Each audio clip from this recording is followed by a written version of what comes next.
সাকিব তো রাজনীতিবিদ খেলোয়াড়, সাকিব তো ক্রিকেটের খেলোয়াড়। পুলিশ আমার কাছ থেকে প্লেকার্ড নিয়ে সিনেমা হয়েছে। সাধারণ মানুষ এসে আমার যে উল্টাপাল্টা প্রশ্ন করতেছে যে সাকিব তো রাজনীতিবিদ খেলোয়াড়, সাকিব তো ক্রিকেটের খেলোয়াড়, উল্টাপাল্টা কথা বলতেছে। আর পুলিশ আমার কাছ থেকে প্লেকার্ড নিয়ে সিনেমা হয়েছে। মানে এর আগে কি সেকেন্ড ম্যাচে যে ঝামেলা হয়েছিল এটা কি জানতেন? না, আমি জানতাম না।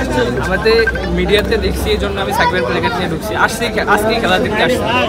আমি তো আগে হঠাৎ একজন সাধারণ পাবলিক উনি গিয়া আমাকে জিজ্ঞেস করতেছে যে সাকিবের প্লেকার্ড নিয়ে কেন ঢুকছো? সাকিব তো একজন, সাকিব তো ক্রিকেটার, এখন ক্রিকেটার নাই। মানে আমি তো বলছি যে সাকিব তো একজন আমি ক্রিকেটার, সাকিবকে ভালোবাসি, আমি তো রাজনীতিবিদ ক্রিকেটকে ভালোবাসি না।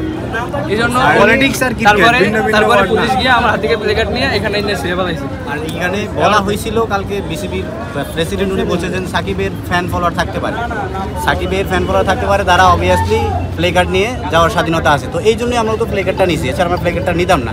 তো তারপরে এরকমটা হবে আসলে এটা আমরা প্রত্যাশিত না।